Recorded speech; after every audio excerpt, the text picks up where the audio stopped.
I'd like to introduce Bishnu by reading a portion from the acknowledgement section of Manfred Schroeder's book on computer speech. And the subtitle of the book, the acknowledgement, I'm quoting from Manfred's book.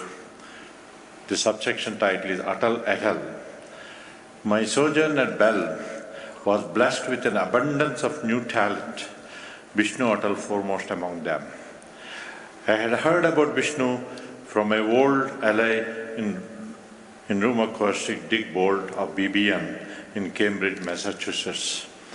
I don't recall why BBN would or could not hire Bishnu, but even without a PhD, he sounded too good to miss.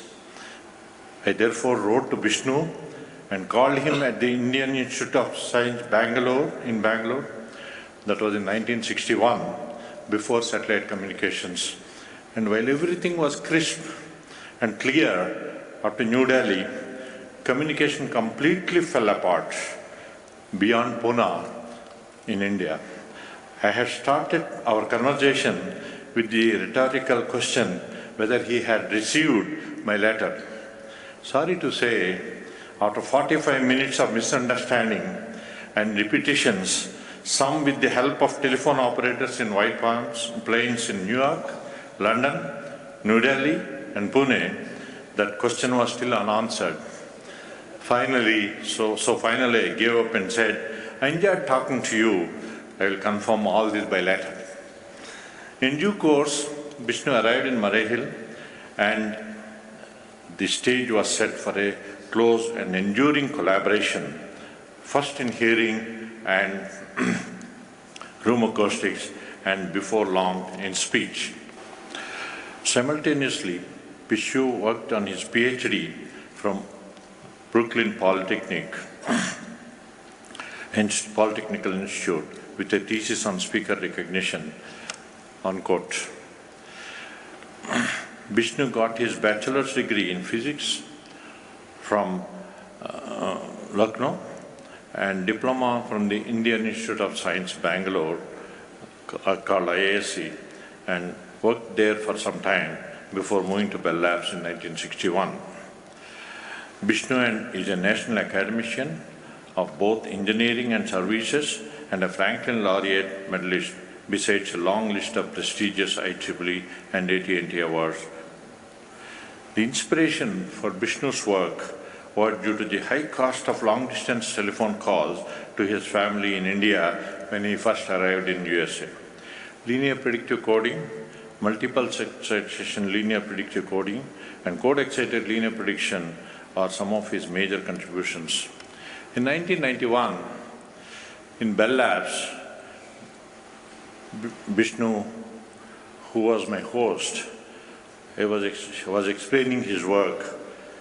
He held the duster in his hand and told me that his goal was, before the end of the decade, one should be able to talk to anyone, anytime, and anywhere in the world. And it did happen before the end of the decade. And now, 2 decades later, all of us have a smartphone in place of a duster. Ladies and gentlemen, it's indeed a great honor and privilege for the organizing committee of the Interspeech 2018 to invite ISCA medalist Professor Bishnu Atal to deliver his talk on ISCA medal. The talk is on From Vocoders to Code-Excited Linear Prediction, learning how we hear and how we hear and what we hear. Professor Bishnu Atal, please. Right, sir.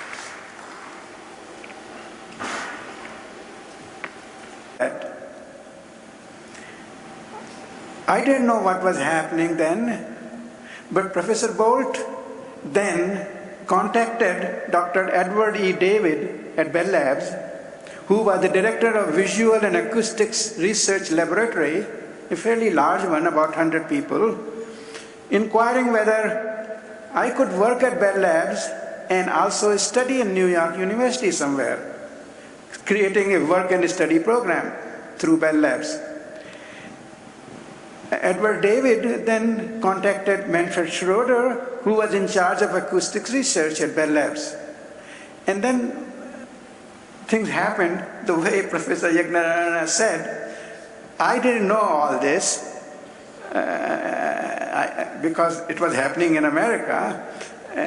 One day, an office administrator told me, there is a call waiting for you from New Jersey, Murray Hill, New Jersey.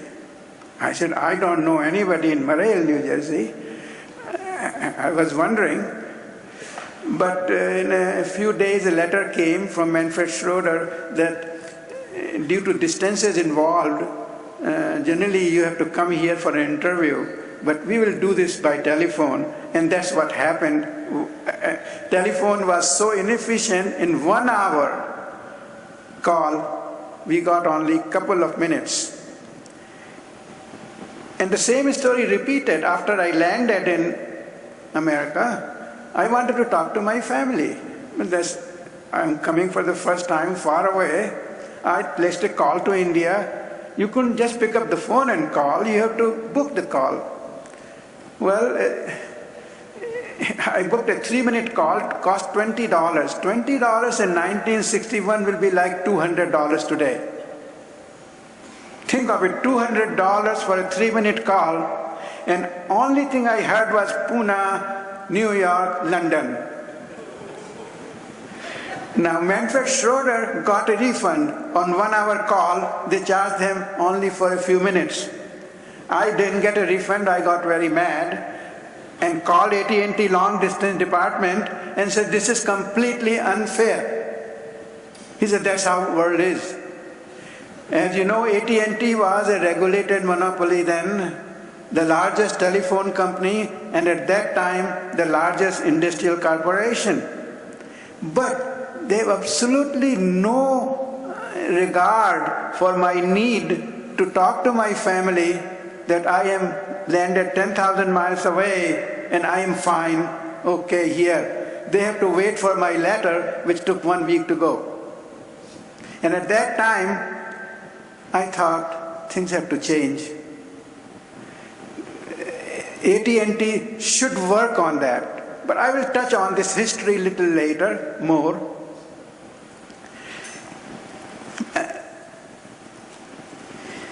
I have to add this remark early because Professor Yagnarayana kind of read that, Manfred Schroeder wrote a book where he put a paragraph about this experience.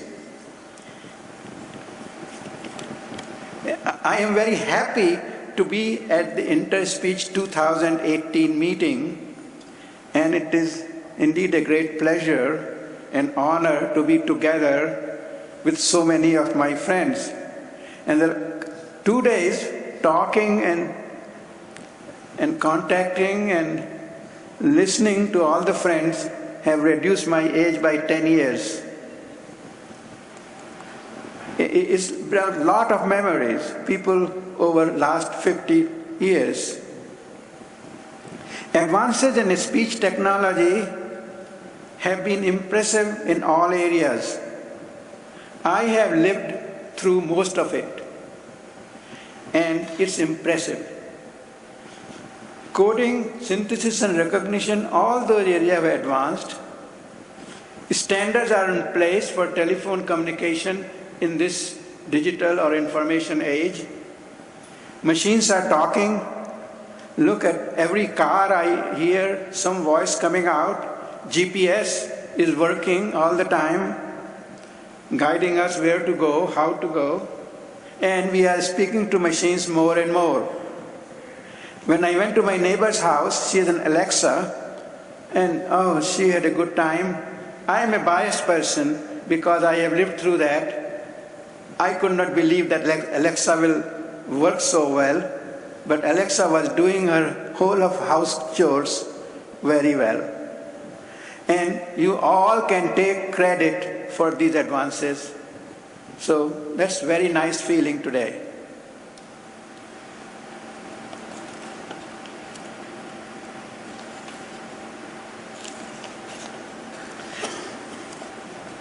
I was in Hyderabad last time in 1957. And I can't recognize what has happened. Nothing was here like that. I come from Lucknow, a town 1,000 kilometers north of Hyderabad.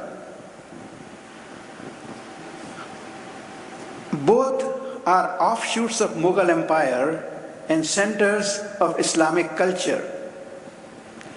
And if I could to see the slide. Oh, it is there. Oh, I'm sorry, it is there.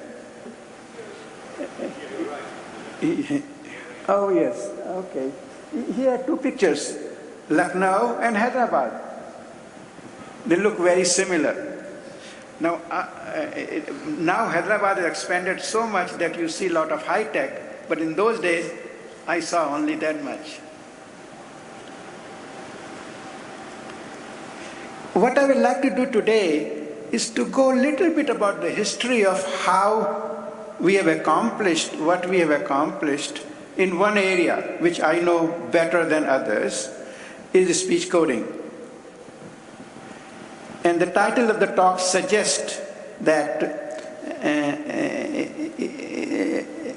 history which started from Vocoders, most of you may not even heard of Vocoders, but that's how it started. And I will mention many of these things.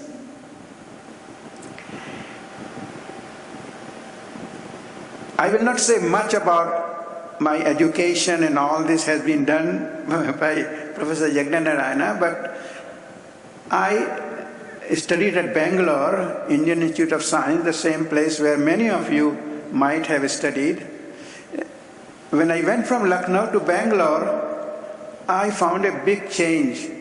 IISC Bangalore had people from all over India.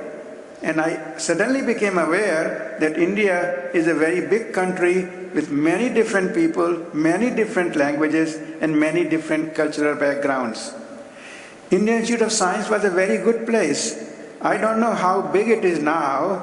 Then it was about 750 people. My class size was small, less than 20. I got a good education. My professor was Professor Srinivasan. You might not have heard him.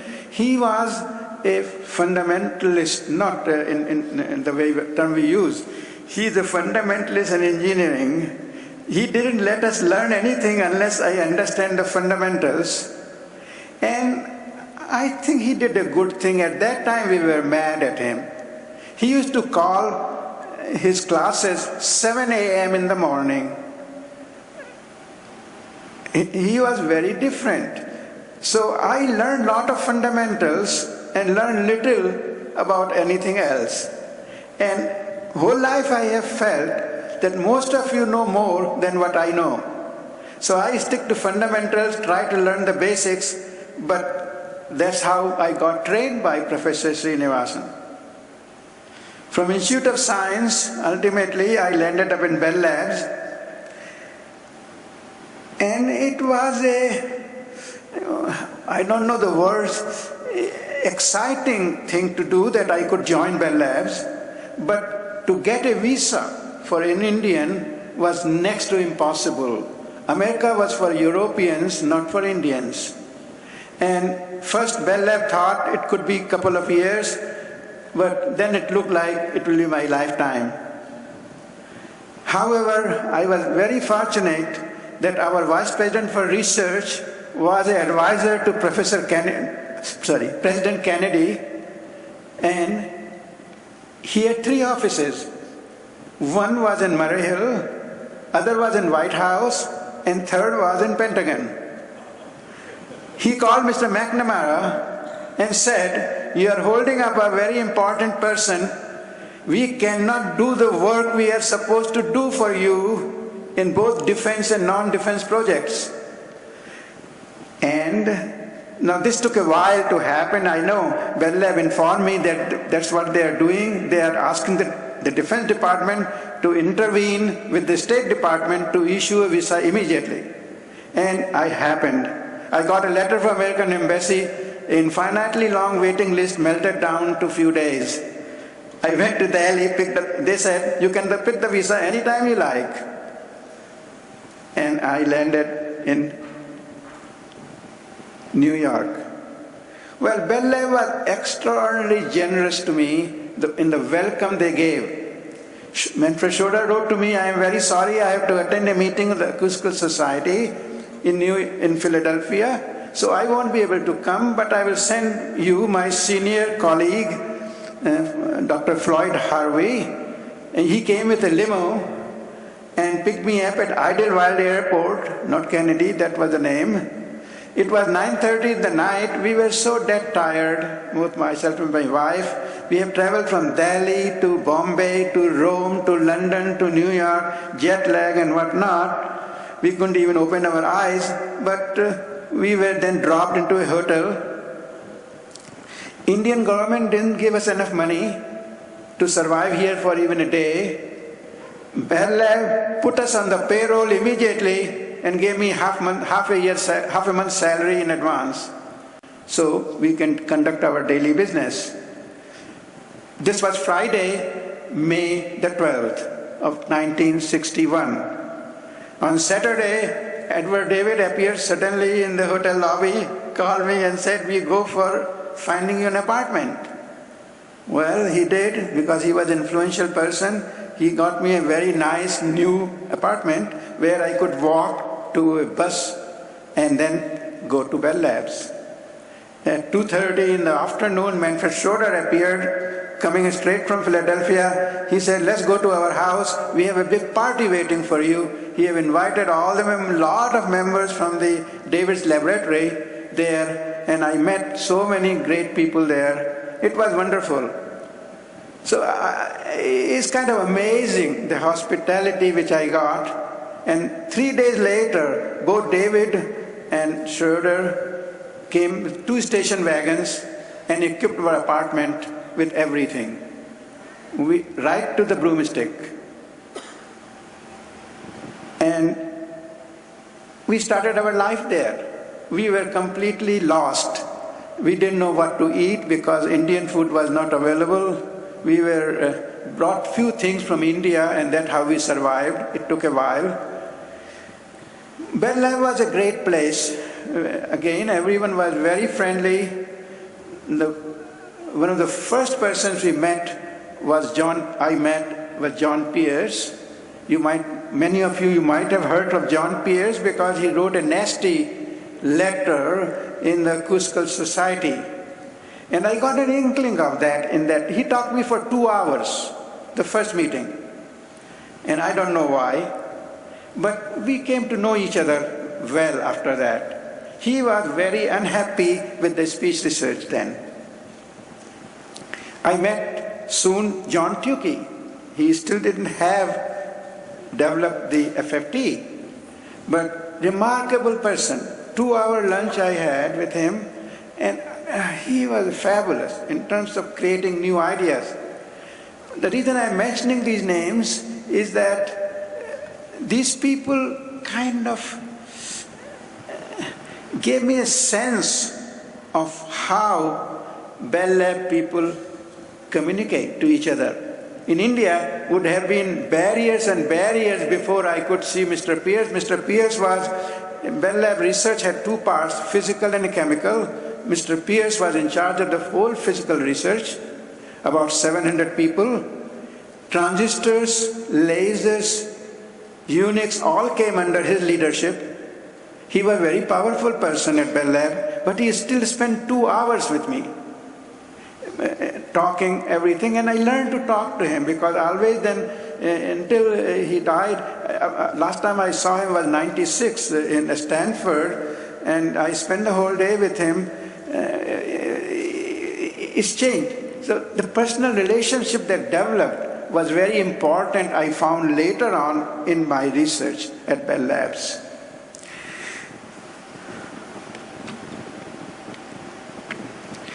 Now, I don't know, I just want to show the building of ECE.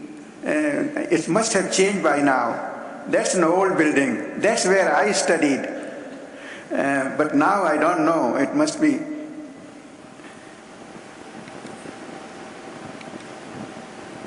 Sorry, how do I go back here?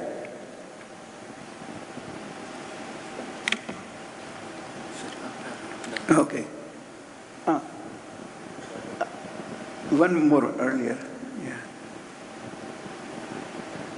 Earlier than this? Yep. I want to mention, wireless is very big now. When I was growing up in Lucknow, I had a desire to talk and communicate with people all over the world. First, I developed a pen friendship kind of hobby. I had a lot of pen friends all over Europe, and I used to write to them and they used to write to me. That was very nice, but it was slow communication. So I became a ham radio operator. I have able to contact people everywhere. Mostly in the evening and the night, talking to them. And that was a funny way of communicating. It's not like a telephone call. It's an open air system, and you announce that you are on the air.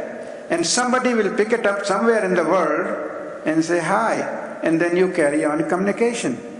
When we do this, we exchange a card, and we had our own language. I just give you samples of 4 cards. The first card shows in Australia, the Queensland. The second card is Brazil. PY is the symbol for Brazil there. And then there is India. And the fourth is the Kuwait. So it's kind of, I felt due to wireless that the world is small. I became kind of feeling very good about it. So when I came to Bell Lab, the same feeling stayed there. Now, this is the Bell Lab in 61 or somewhere around that. Very old brick building, was nothing very fancy. It was called Bell Telephone Labs. Afterwards, a lot of things happened in AT&T's life. It became AT&T Bell Labs, and we got a new fancy building there. Well, we got only a fancy building, but the real Bell telephone died because the feeling developed in 80s that this Bell Lab people, and this is true, I never thought I was working for any company. Everybody thought we are working for the telephone, not a company, but telephone technology, you might say. And that's what, because our Bell Lab research was funded by the operating companies. AT&T was big. It has operating companies, it has manufacturing, and it has a long line department, and so on. And we didn't identify with AT&T. Although I'm sure salary came from somewhere, but we didn't identify. So from 61 to 83, I experienced the real Bell Labs. Afterwards, Bell Labs became AT&T Bell Labs. Of course, I was moved to management. Then I really saw the new Bell Labs because I was responsible for making sure that our research is useful to the company and go into product side. But I never worried about 61 to 83 about any product business. And I want to share something here with you. There was a culture in it. There are a lot of books now which talk of culture of Bell Labs. This is 1913 report. I got it from the AT&T's report. The president of AT&T writes to its stockholders. AT&T was under deep stress then because all its patents had expired and it has difficulty running the business. Today, if that happens, the first thing they will do is to lop off some of the research guys and say, well, we don't need research. We have to worry about marketing and sales and all that. No, AT&T said in the report to the stockholders, saying that we are hiring the best people in the world in our technical area to advance the technology. That's how we will fight our difficulties. I wish we do the same today. That is, when we have difficulty in financial part, we don't cut down the technical part, but make it stronger indeed to see the next thing. And that culture went on, and I was hired by AT&T or Bell Labs as a part of this culture. Why Mr. Schroeder or Edward David will take any interest in me? I was just a student entering the workforce. But once they felt that this person is good, they went all their way to get me to America. I used to walk to Bell Labs every day, and there was a bust of Alexander Graham Bell in the entrance hall. And it said something very nice, which kind of went into my head permanently. Leave the beaten track occasionally and dive into the woods. Every time you do so, you will be certain to find something you have never seen before. Follow it up, explore all around it, and before you know it, you will have something worth talking about. All really big discoveries are the result of thought. I really liked it because I saw it every day, and that became part of me.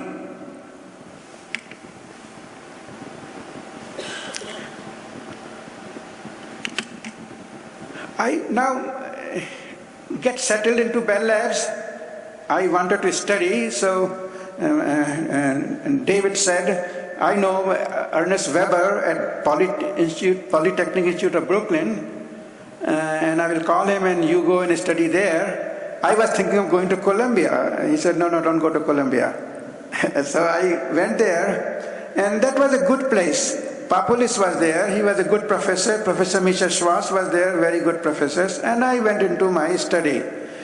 I also was working on other things, and I was not working on speech, working in room acoustics in Philharmonic Hall, and so on and so on. I just advanced the time a little bit. It was 1973 in the morning. A couple of us were standing there in the computer room. One person was Homer Dudley. Homer Dudley was hired by Bell Labs in 1921. That is, I don't know how many years ago. He was a very unique person. I got to know him in 1961. He retired in 63. And I used to meet him often. I never discussed any speech with him, but he was